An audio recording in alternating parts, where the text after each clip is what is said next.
What up, ladies and gentlemen? Welcome back to another episode of Wave Files with Reg West. Of course, my name is DJ Reg West. As we've been doing all season, we've only been talking to my friends, my peers, the people that I really respect. And on today's episode is somebody that is of that cloth. All right. This guy is the tour manager for so many of your favorite artists. He's been around the world 30,000 times, passport stamped 30,000 times.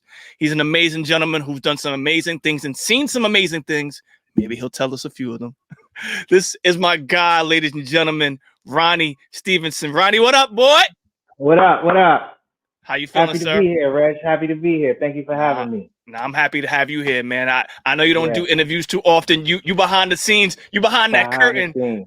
You know what I mean? So yeah. I really genuinely appreciate. I'm sorry, brother. Say again. I like to be the Wizard of Oz. Word. Yeah, that's my preference. In the background. But as we're getting, up in our years, I think it's super important that we share these gems, this information with the people that can only learn and experience what we've experienced, so they don't step in some of the same holes we've stepped into. Yeah, no, I agree. I mean, and COVID, because of COVID, I definitely pivoted to more conversations because I think these conversations are important to, to just educate more people on. Everyone doesn't need to be on the stage. There's a lot of opportunity to see the world, make a good living, take care of your family, and experience great things behind the scenes, off stage. That's facts. So, but you said tour manager, but it's really tour and production and tour direction. That's kind of, it all has different lanes, but it's not just all tour management. It's also production management. Well. So let me clear that up. You are the CEO and founder of Creative Productions. Is that correct, my brother? Creative Productions Partners. Yes, sir. Yes, sir. CPP. So CPP. There it is.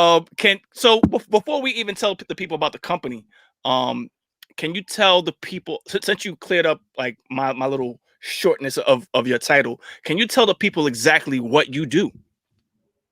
Well, our company, we focus on concerts, live events, and touring for the most part.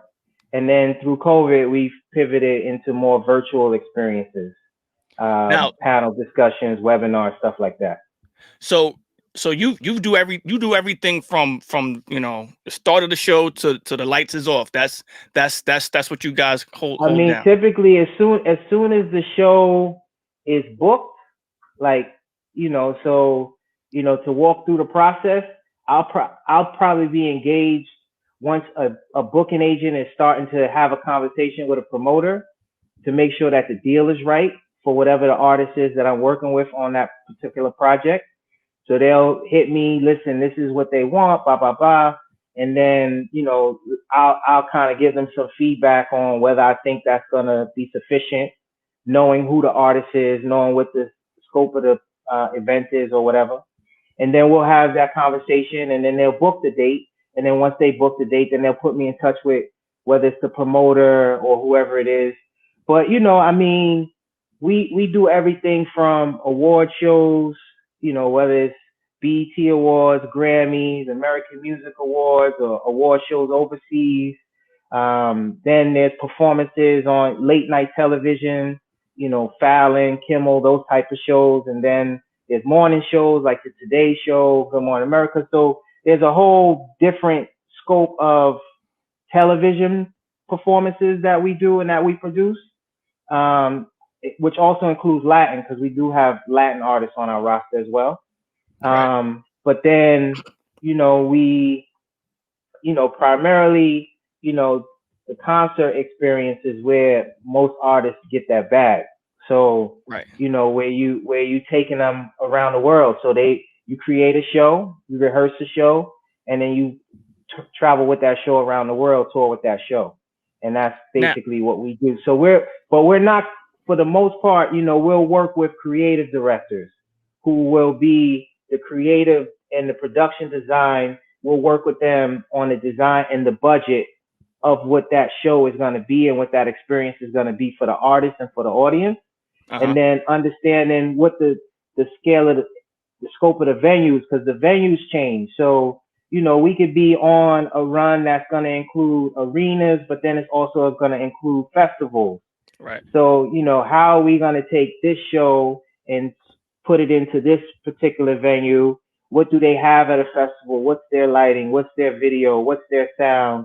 What's staying on our trucks? What's coming off our trucks? So these are all the elements that go into producing a performance for an artist. So can you tell the people some of your current roster, please? Well, I mean, I currently it kind of is no roster because because everybody at home. Factual. That's factual. Okay. So, Okay. Let me rephrase. Hold on. Let me rephrase. You're right, because COVID got everything shut down. So yeah. let me rephrase. Some of the people that you've worked with most recently. Let's say that instead. Yeah. So I mean, so in terms of the roster, I think it's important because I think we stay family. Once we work with an artist, we stay family. Even if we're no longer working with them, things happen, relationships evolve and change, and whatever it is. So, but I mean, Cardi B is one of the artists we work with recently over the years. Neo. From wait, hold on. So you worked with Cardi from Bodak Yellow to her most recent tours and concerts, correct? Well, recent as of until everything shut down. Right up until COVID. Let's date everything BC, all right, before COVID. Yeah. So that was an amazing experience to see her evolve as a performer and as an artist, and the progression, and the team over at Atlantic, and Tanisha Scott, who is her creative director. Shout out to Tanisha. For all the stuff that we did. Tanisha's amazing and just always had an incredible vision. And then we helped to produce that vision, and then bring that vision all over the world. So to Australia, to Asia, to Europe, I mean, all over. And then, Neo, been working with Neo for a very long time.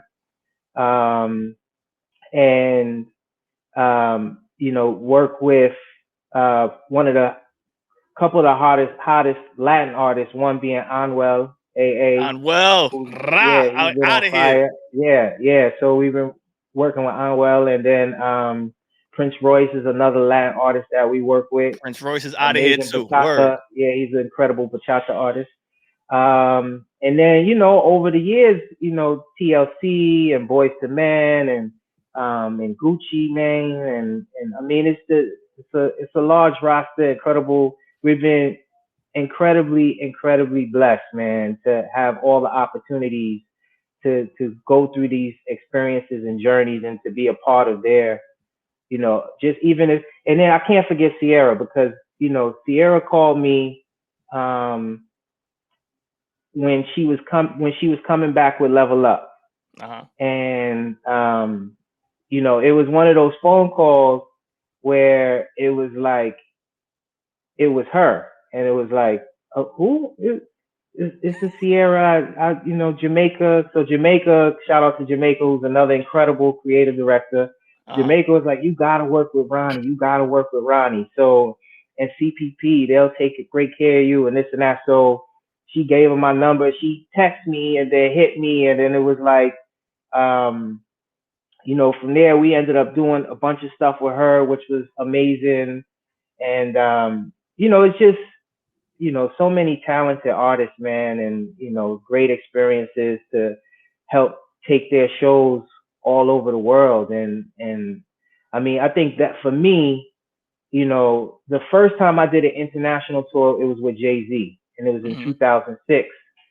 And that, I mean, I was going everywhere with my camera. Like I had a little digital camera, and I was Remember filming them days, and doggy. taking pictures and everything because I was like, I'm never gonna do this again. This is never gonna happen. Like, and then man, I've been to Japan 25 times, and I've been to Australia almost 10 times. Like, so it just the blessings just have continued to come, and I just give God the glory, man, because there's so many people who do what I do.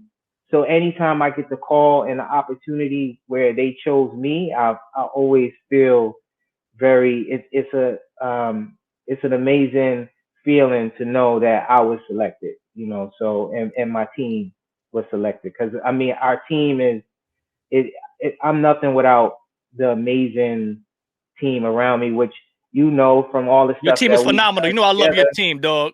Your yeah, team is. yeah, I love your team. Yeah. So I mean, we gotta let the people know, because me and you go back, because we gotta shout out Derek Jeter. We gotta shout out Charlie Jeter, Dr. Absolutely. Jeter, Mrs. Jeter, Turn See what Two, I'm the wearing? whole yes, See what I'm wearing over here? yes, because they are amazing, and the work that we've gotten to do with them, and the golf tournaments and the dinners and everything. That's what brought you and I together, man, was doing the work with Turn Two, which, Derek had a vision, 20 plus years ago. And, for me personally, they were my first client ever. Like, word. Yeah. So they were your first CPP client, right? They were, man, I worked with them before there was a CPP. So like Charlie and my sister went to Spelman together. And then Charlie was like, we want to start trying to incorporate live concerts into our events. So she was like, I'd love to talk to your brother, because at that point I was working for a promoter in New York.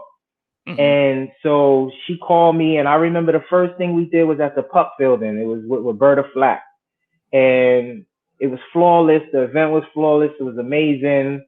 And but that was the first time that, like, I stepped out on my own from this promoter that I was working with, and was like, all right, well, let's go, let's do this.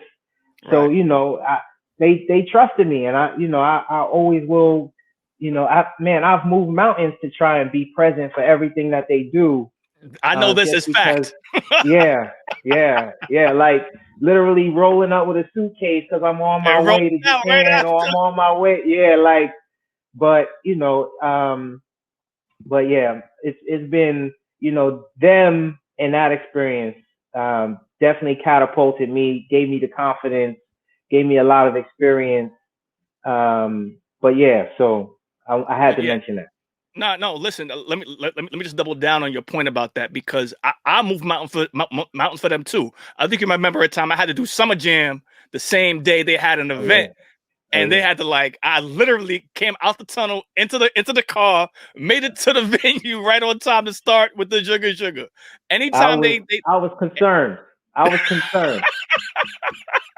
Because I know you were concerned. I know Summer Jam, and shout out to all the people at Summer Jam, Carl Freed and Hot Dog and Randy and all of those people. But the shows, for the most part, they on time. But there's, the thing about Summer Jam, it rains every year. Facts. So, and that always will shift the schedule a little bit. So I was like, you sure? It was nice and sunny that day. I'll tell you that right now. Yeah. Nice and sunny that day. Yeah. That was great. That was great right there. That was great, because you was doing a lot, as we say. You was doing a lot. I mean, look, it's the Jeter film. You move a mountain. I have my suit in my bag. All right, we're gonna switch out of this Hot 97 gear. Throw the suit on. Let's go. Yo, so you talked about working with a promoter previously, before starting your company. Can you talk about some of those experiences? And matter of fact, if you can intertwine it, what made you want to start doing this?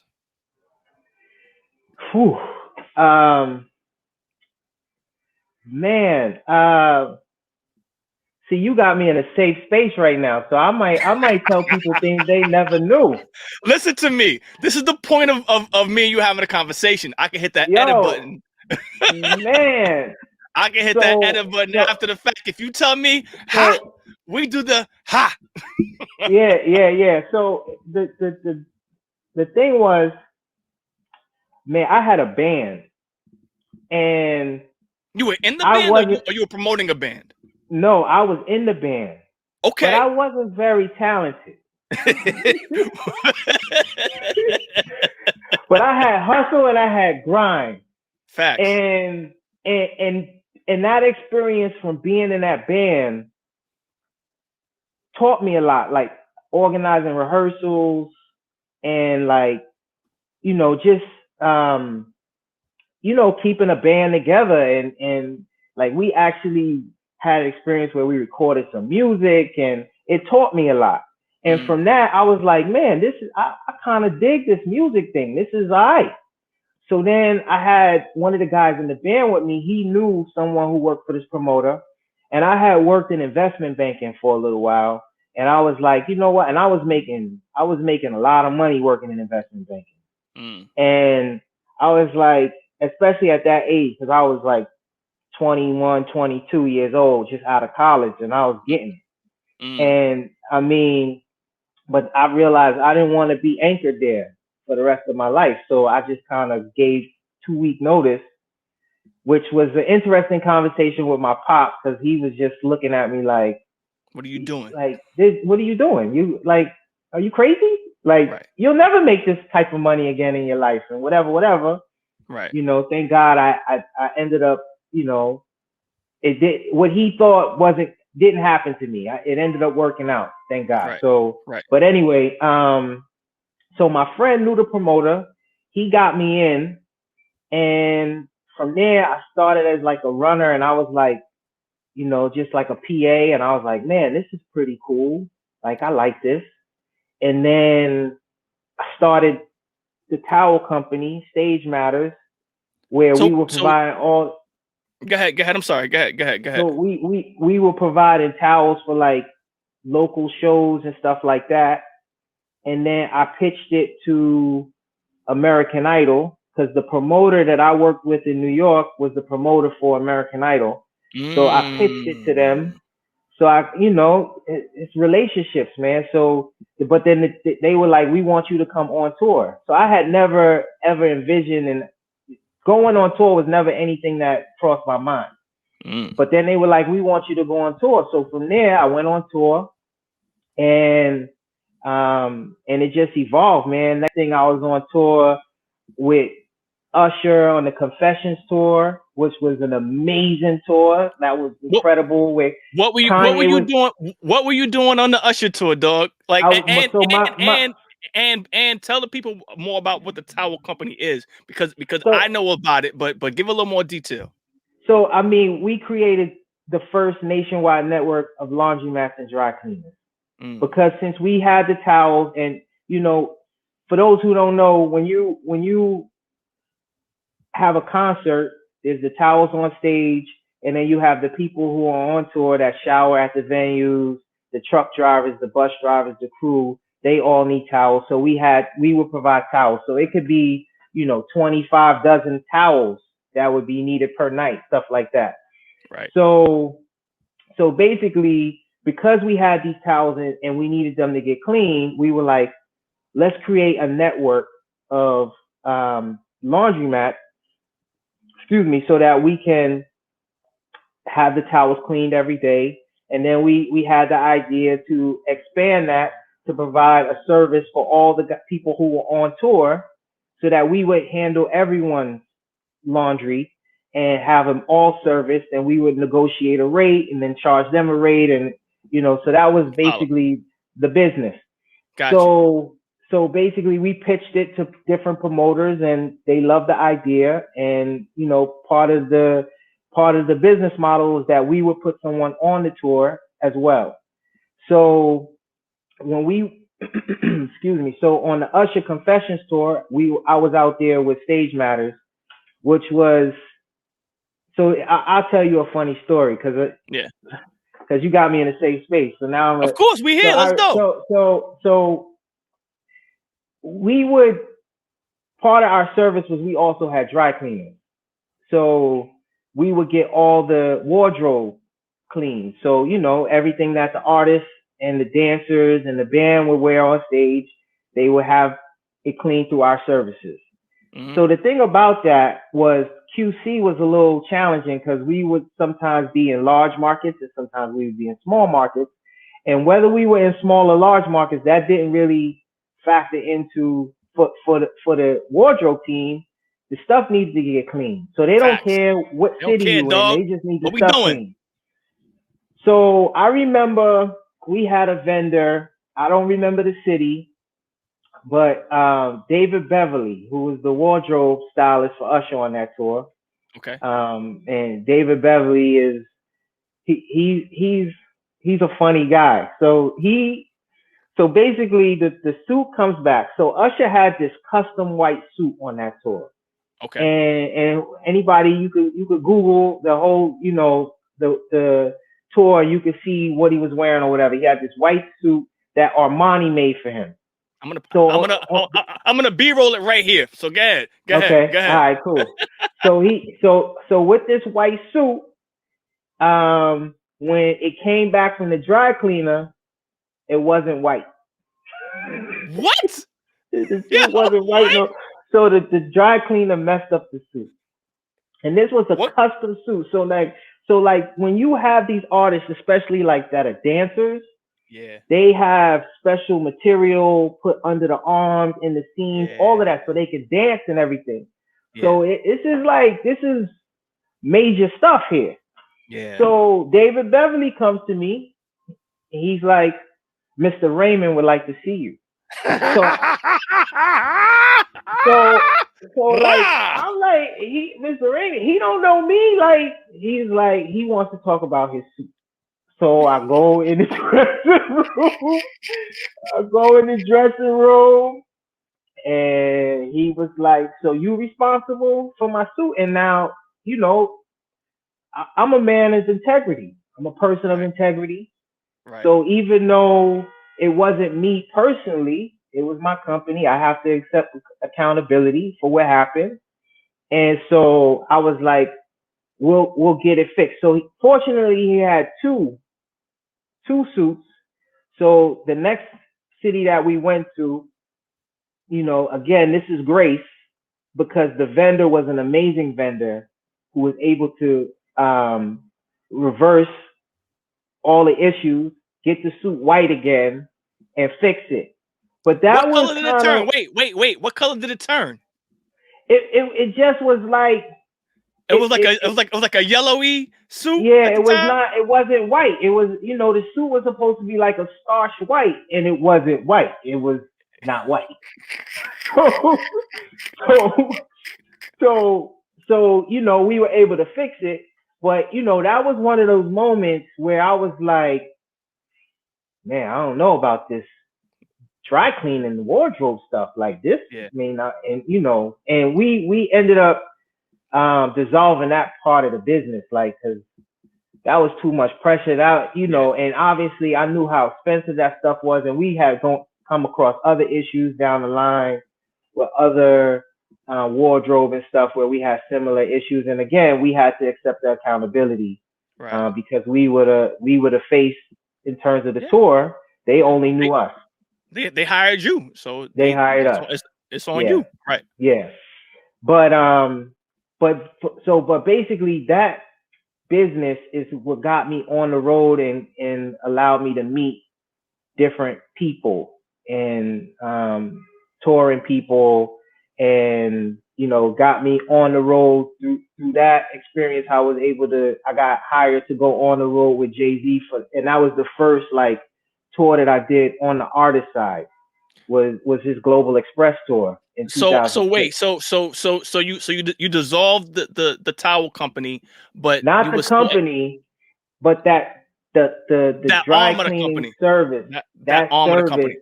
That part of the service, we were like, that's not gonna work. I got you. So you were able to stay on the road as a roadie, so to speak. Yes. Essentially, yeah. I mean, the thing about any business is, so I gotta shout out my man Tyrone, because Tyrone, he was the main security guy for the promoter that I work with, Uh-huh. and this brother, he used to just tell me all the time, create a need for yourself, Yeah. like make it to where they need you. Yeah. So and this was something that I did on the road.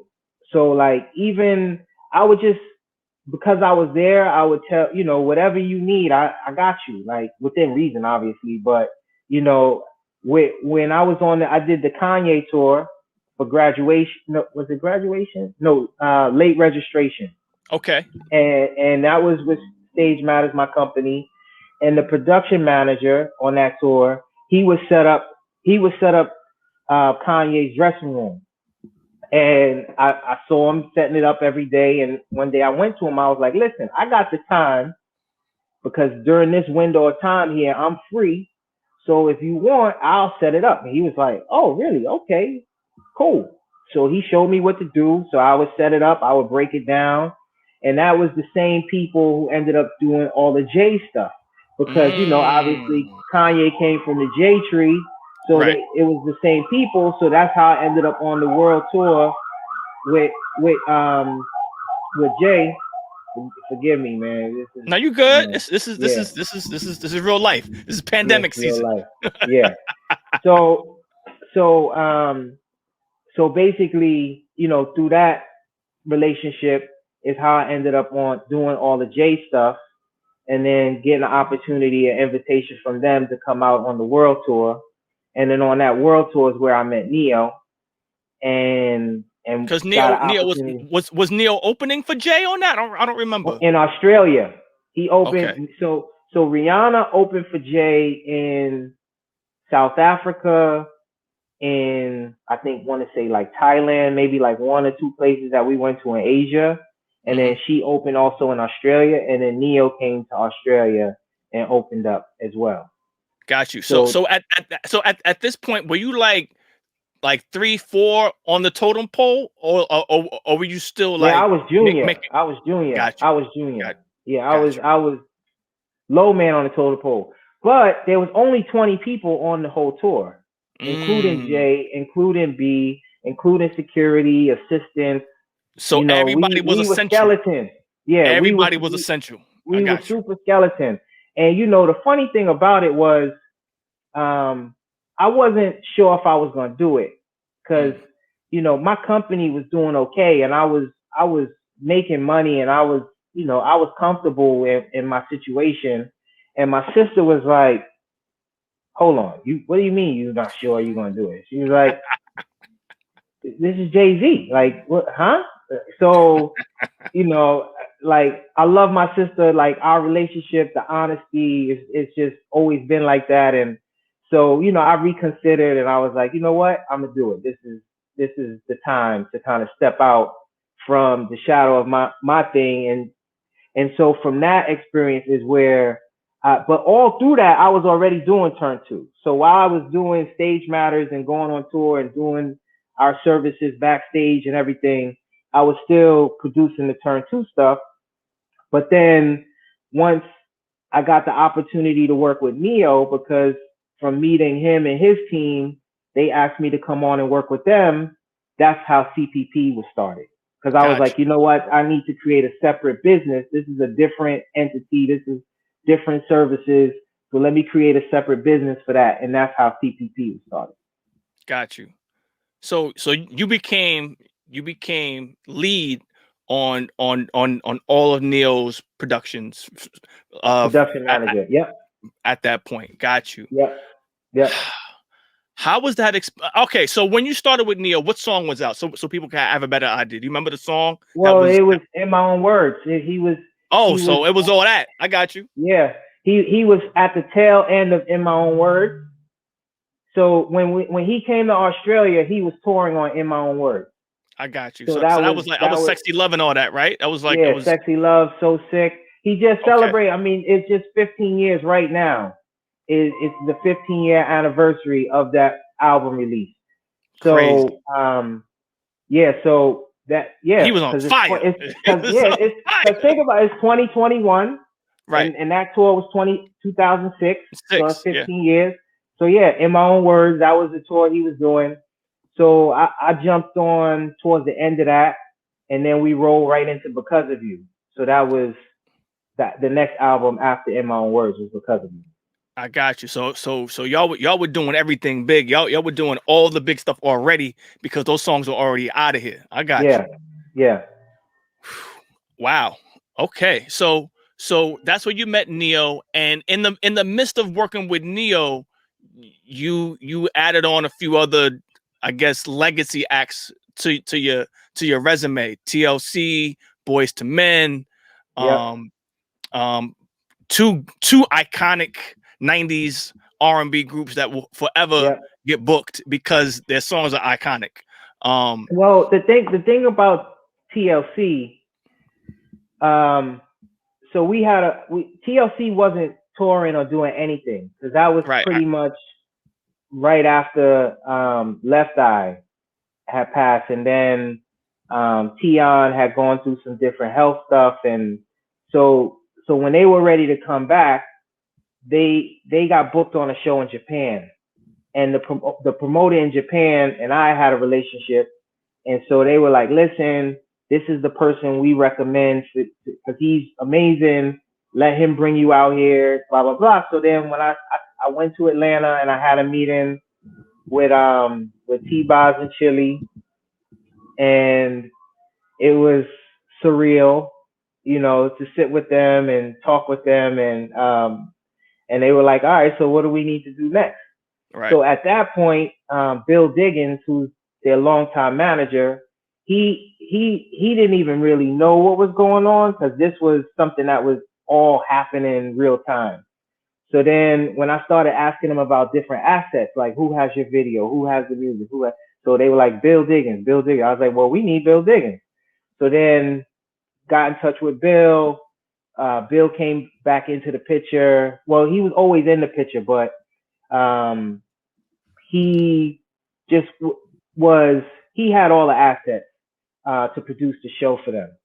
So then we ended up putting together a show, and I mean, for me, that was one of the greatest experiences to take these ladies who are icons and who people didn't really know what it was going to look and feel like without Left Eye, and to be part of that whole process with them to figure it out.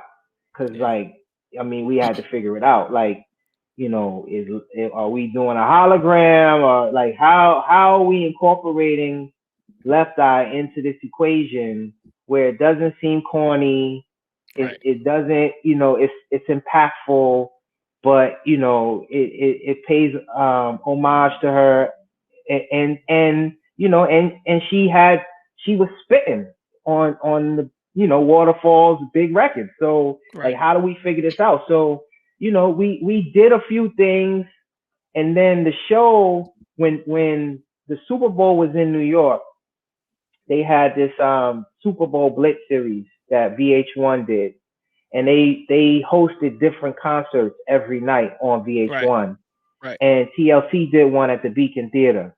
Mm-hmm. And that show was the show that everybody was like, I got it, I get it, I see it. Like, because like we brought out the ladies, brought out Dougie Fresh, and he did something with them, which was amazing. But the moment was, and this again is Jamaica Craft, who was the choreographer, creative director. Right. She was like, you know what y'all should do? Y'all should bring out Misty Copeland. And Misty, at this point, she was rising. She wasn't, the ballerina icon that everyone knows her to be now. She was still ascending.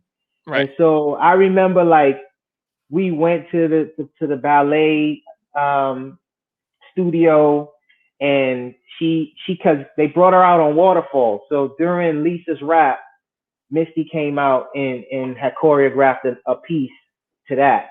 And we went to the studio with me, Bill, Jamaica, and Chili to go see, because she was like, I really want you guys to see it. And I was like, wow, this is going to be amazing. So, that show is the one where like the agents were there, everybody just got it. And then, from there, the ladies were like back, just in terms of like doing shows and touring and stuff like that. Got you. Oh man. Ronnie, I know you got stories, but I know we're short on time. So let me speed up a little bit. Okay. Let's move into more recent times. We kind of touched on it early on, but you did a lot of stuff with Cardi B. Like I said earlier in the conversation, from Bodak Yellow to her previous project, I know you worked like overseas, international, local, everything. How did you guys connect? Atlantic Records. So Okay. Atlantic Records, they saw what was happening with Bodak, and they contacted me on the production. They contacted Tanisha Scott on the creative. Right. And the first thing we did with Cardi was the hip hop, the BET Hip Hop Awards. And that might have been 2017, I think, maybe. Mm-hmm. And then from there, I mean, Cardi has had so many memorable, like iconic, incredible moments. I mean, for me, the one that stands out most is probably the performance she did on the American Music Awards, where she brought out J Balvin and Bad Bunny. Like, you talk about a shut it down performance. Like, that performance shut it down. Like, that was like, I mean, that was like a goosebumps type of moment, that performance right there. Like, she killed it. Can you talk about an artist and you seeing the same vision, like having that trust? The things I tell you, in terms of like my relationship with Neo as an example, which is, as we've determined, is about 15 years at this point. Right.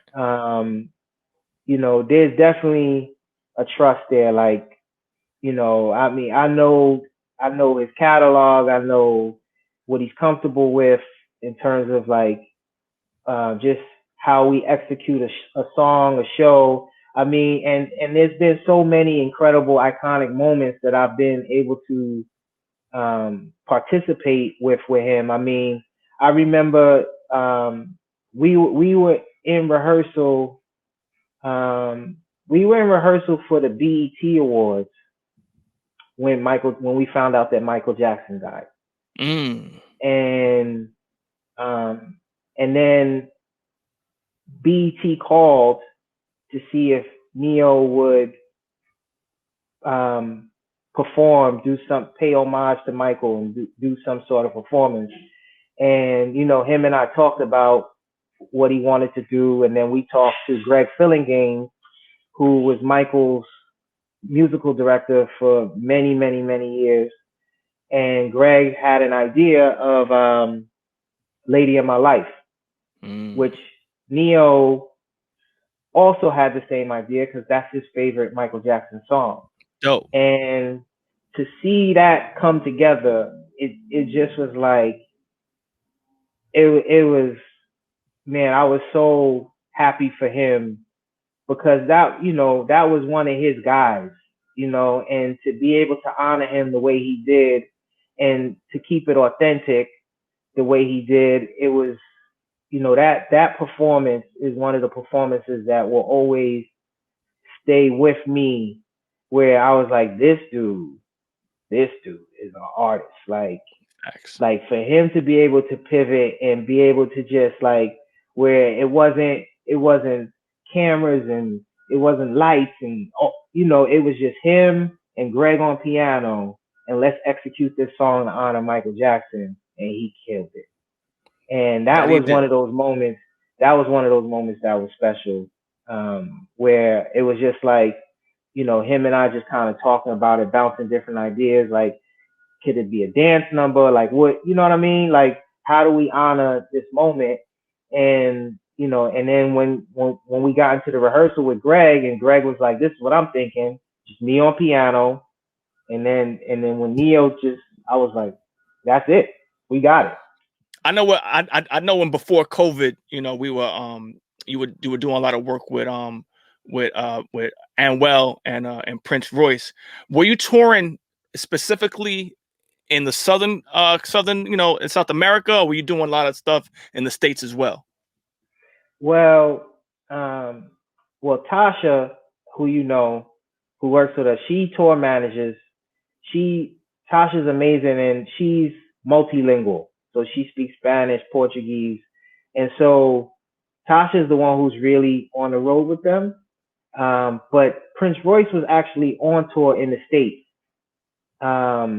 And the last show that he did was at the Forum in Los Angeles, which we weren't sure if that show was going to happen because they were already starting to shut down California.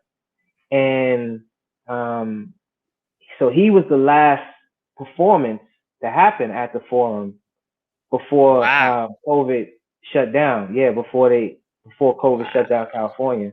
Wow. So and then Anwell, he was kind of on like a little break, short hiatus, but he had been touring, doing mostly like South America at that point. He had been doing a lot of stuff in South America, Central America. But I mean, his grind is he's popping up on everybody's stuff. Yep.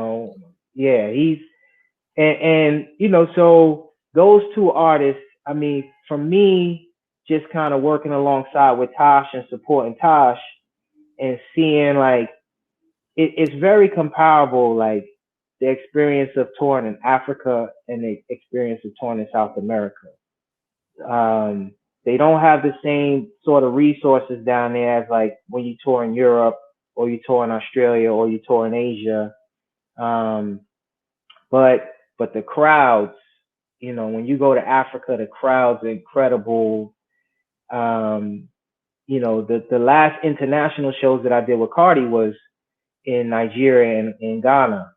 And then, same thing with South America. They don't necessarily have the same like break now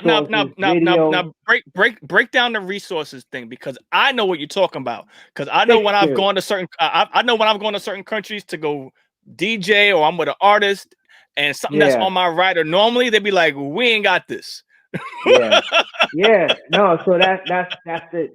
So like lighting fixtures or in-ear monitor systems that you may want, effects, special effects,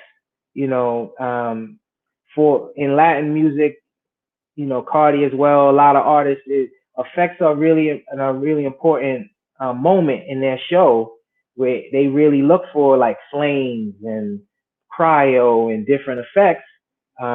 It could even be fireworks, so these artists look for those moments, but when you travel to some of these other continents, they don't have the same regulation. So you can even attempt to ship the stuff, but then the stuff might get held up at customs. Yeah. So these are some of the challenges that you have when you're trying to do shows in these other countries, in other continents. You mentioned our friend Tasha a second ago. Can you talk about how? Well, first off, like I said already, your team is dope. I love your team. Your team is super diverse. Can you explain or just give your reasoning behind having such a unique and diverse team? Because when I look at other companies that's on the road, they don't look as diverse as yours. Yeah, I mean, number one, I think it's always important. I've always tried to give women a platform, and they've grown a lot with me in terms of like tour management, stuff like that. So because I think their voice is really important, and they have a different touch than we do as men. Facts. And I think they don't get recognized enough, and they get looked over often for opportunities. So that was something that I didn't want because Yeah. I went through my own experiences being a black man Yep. and feeling like I was looked passed over for certain opportunities. So this Yep. was something that was really, really conscious for me. It was like all of those choices from what you see is conscious. Like having people of color, having women, um, black men, like this is all something that it has always been a very, very conscious choice for me because I want diversity, but more importantly, well, and then I personally prefer to work with artists of color. Like that's my preference. I like dealing with us. I like working with us. I like it's my preference. Um, and so when I'm working with an artist, I like them to see the people that are working with them look like them. I And dig. so that I think that's important. And then I think when we travel, it's just when we step onto these different stages around the world, I think it's important for these promoters when you come in through Denmark and you come in through these different countries for them to see us. And when it's artists of color, I think it's important for them to see representation of color working with those artists. So that's always been a conscious choice for me. So let's segue into Roadies of Color. Can you tell the people what that is, brother? Roadies of Color is an organization founded by Lance Casey Jackson and Bill Reeves, and they are both like two of the godfathers of touring, black touring, all touring. I mean, from Prince Purple Rain, they've done stuff, on different levels with artists like Justin Bieber. So they've done a lot of touring on their side, but Hmm. it goes back to them feeling like they didn't see enough representation of roadies of color. So they wanted to create what started out as a network, like a social network where we had a place to come together and have conversations through another platform besides like I guess Facebook or MySpace or they started this and now it's they moved it to like Facebook or whatever just because I think it was a much more because more people had that platform. But Roadies of Color is it's exactly what it is. It's roadies. It's an organization, for roadies of color by roadies of color, and us doing our everything we can to keep us in working, giving us opportunities that if we don't have an advocate like an organization like this one, you might not get those opportunities. COVID has literally been around for a year. We've all had to sit down. Um, do you miss the road? No, I, no, no, no. tell, Yo, tell me why. um, man, because it's been so nice to be home with my wife and my kids and my family Yeah. and be present with them and to, see all that like just even though it's been difficult, there's no place I'd rather be and nothing I'd rather no people I'd rather be going through this with than with them. Um, you know, I miss my road family too on some levels, but I don't traveling has become very, very difficult, man.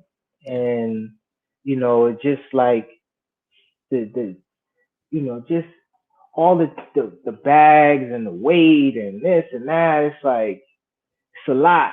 And so, and I know that's the business I signed up for and I wouldn't change that. And, I'm thankful for the opportunities. But at this point, I've become comfortable at home. And, I never could have imagined being home this much for this long. Like Right.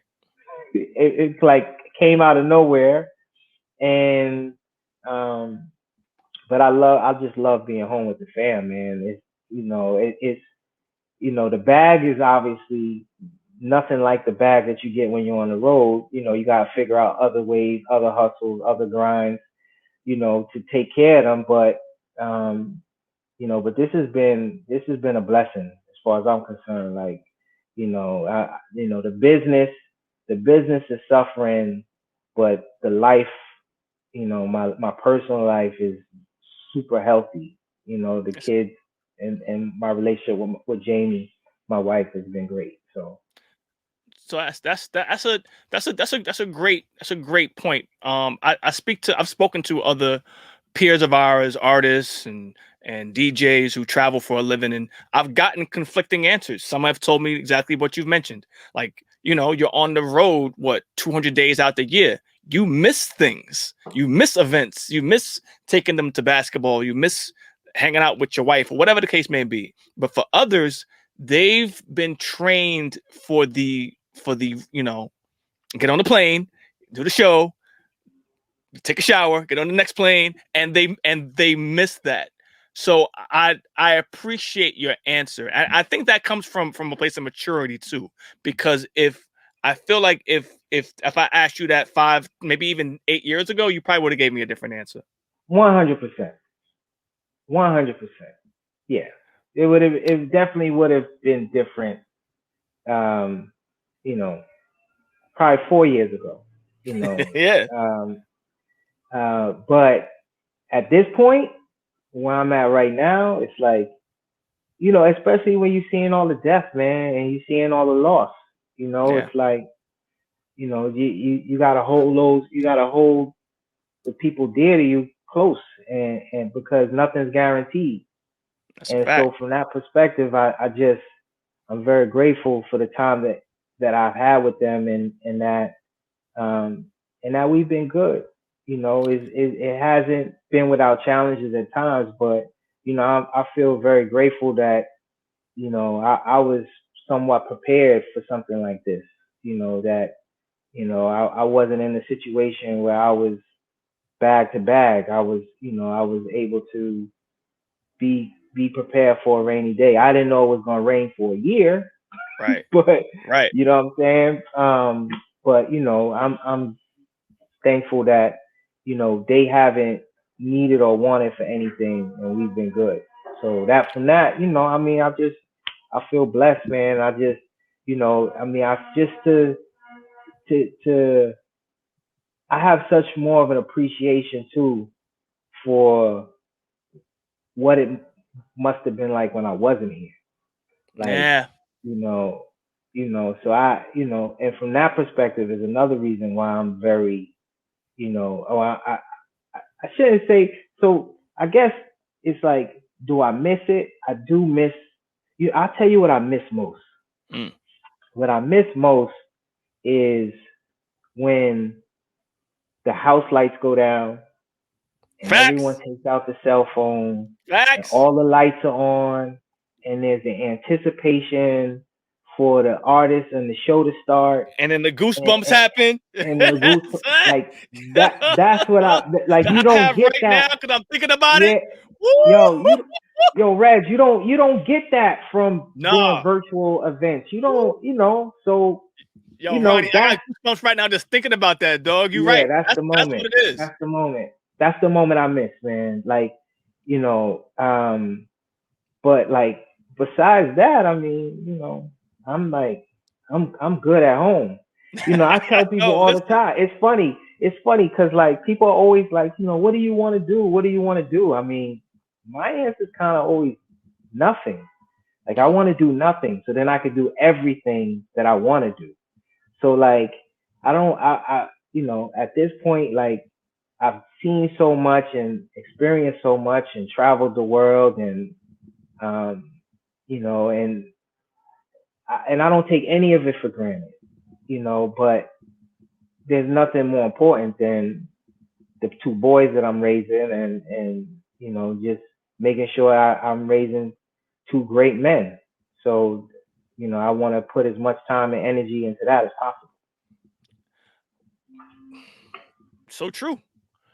But we're gonna get to a point where things are gonna start opening back up.